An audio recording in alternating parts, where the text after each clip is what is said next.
Praise the lord. క్రీస్తునందు ప్రియమైన స్నేహితులారా, యేసుక్రీస్తు ప్రభువారి నామములో మీ అందరికీ శుభములు కలుగునుగాక. ఈరోజు మనం బెత్లెహేములోని ప్రతి మనిషి హృదయాన్ని కదిలించే ఒక ప్రదేశాన్ని చూస్తూ దాని గురించిన పూర్తి వివరాలు తెలుసుకోబోతూ ఉన్నాం.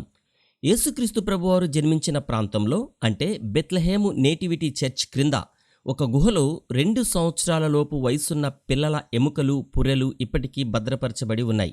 కానీ హోలీ ల్యాండ్ టూర్కి వెళ్లే చాలా మందికి అక్కడ ఆ పిల్లల సమాధులు ఉన్నాయని తెలియదు. ఈ వీడియో చూస్తున్న మీలో కొందరు హోలీ ల్యాండ్ టూర్కి వెళ్లి వచ్చిన వారు ఉన్నారు. మీరు ఈ పిల్లల సమాధులను చూశారా లేదా చూడలేదో దయచేసి కామెంట్లో తెలియచేయండి. బెత్లెహేములో ఉన్న చర్చ్ ఆఫ్ ద నేటివిటీ లోపలికి వెళ్లిన తర్వాత ప్రధాన ప్రార్థనా మందిరం క్రింద కొన్ని పురాతన గుహలు కనిపిస్తాయి. వాటిలో ఒకటి ఎంతో ప్రసిద్ధి చెందిన సెయింట్ జెరోమ్ నివసించిన గుహగా గుర్తించబడింది. ఇదే సెయింట్ జెరోమ్ నివసించిన గుహ. ఈయన దేవుని కోసం ఎంతో పాటుపడ్డాడు, పరిచర్య కూడా చేశాడు. అందుకే ఈయనను గౌరవిస్తూ ఈ గుహలో ఈయన స్టాచ్యూ కూడా ఉంది. చూడండి, ఈయన ఎవరంటే సెయింట్ జెరోమ్ రోమ్లో ఉన్నత విద్యను అభ్యసించి గ్రీకు, లాటిన్, హీబ్రూ భాషలను బాగా నేర్చుకుని క్రీస్తు శకం 4వ శతాబ్దంలో బెత్లెహేమ్కు వచ్చి అనేక సంవత్సరాలు ఇక్కడే నివసించాడు. ఈయన బైబిల్ను హీబ్రూ మరియు గ్రీకు భాషల నుండి లాటిన్ భాషలోకి అనువదించాడు.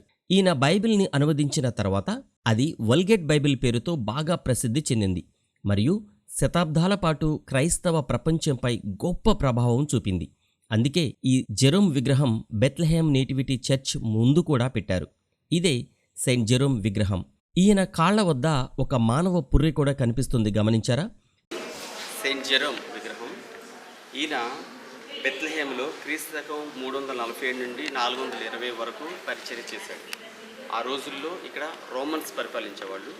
ఈ రోమన్స్ పరిపాలించినప్పుడు వాళ్ళకి అంటే ఈయన హీబ్రూ భాషలో చెప్తుంటే లాటిన్ భాష అర్థమయ్యేది కాదు, వాళ్ళకి బైబిల్ లేదు. కాబట్టి ఈయన ఏం చేశాడంటే హీబ్రూ బైబిల్, ఈయనకి హీబ్రూ వచ్చు, లాటిన్ వచ్చు, 2 వచ్చు.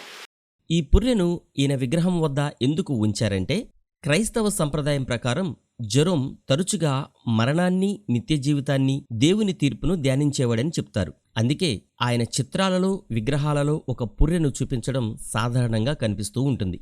అది మనల్ని భయపెట్టడానికి కాదు, ఈ భూమిపై మానవ జీవితం కేవలం తాత్కాలికమని, పరలోక జీవితం మానవులందరికీ శాశ్వతమని తెలియజేసే చిహ్నంగా ఈ మానవ పుర్రెను ఈయన చిత్రాలలో, ఈయన విగ్రహాల వద్ద పెడతారు.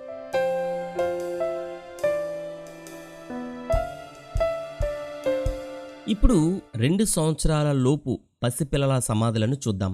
మత్తయి సువార్త 2వ అధ్యాయంలో హేరోద్ ద గ్రేట్ యేసుక్రీస్తు ప్రభువారిని శిశువుగా ఉన్నప్పుడే చంపాలని తీవ్రంగా ప్రయత్నించాడు. తూర్పు దేశాల నుండి వచ్చిన జ్ఞానులు యూదులకు రాజు జన్మించాడని హేరోదుతో చెప్పినప్పుడు హేరోదు చాలా భయపడ్డాడు.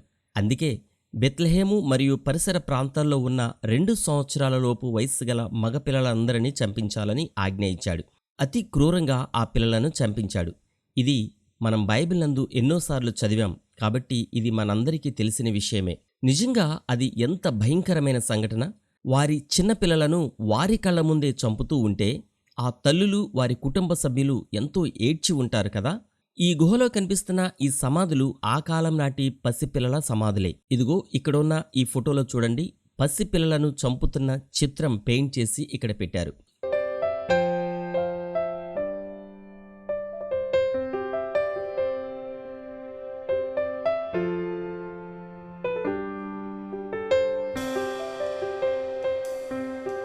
ఇలా పసిపిల్లలు చంపబడి బెత్లెహేము మొత్తం శోకంతో నిండిపోతుంది అని యేసుక్రీస్తు ప్రభువారు పుట్టకముందే అప్పటికి కొన్ని వందల సంవత్సరాల క్రితమే ఇర్మియా ప్రవక్త ప్రవచించాడు.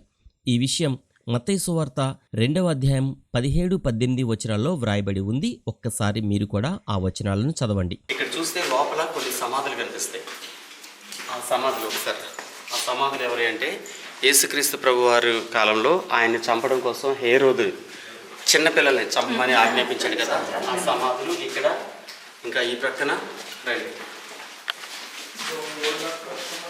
ఇటు ఇక్కడ దొరికాయి చిన్నపిల్లల సమాధులు, 2 సంవత్సరాల చిన్నపిల్లల సమాధులు. కాబట్టి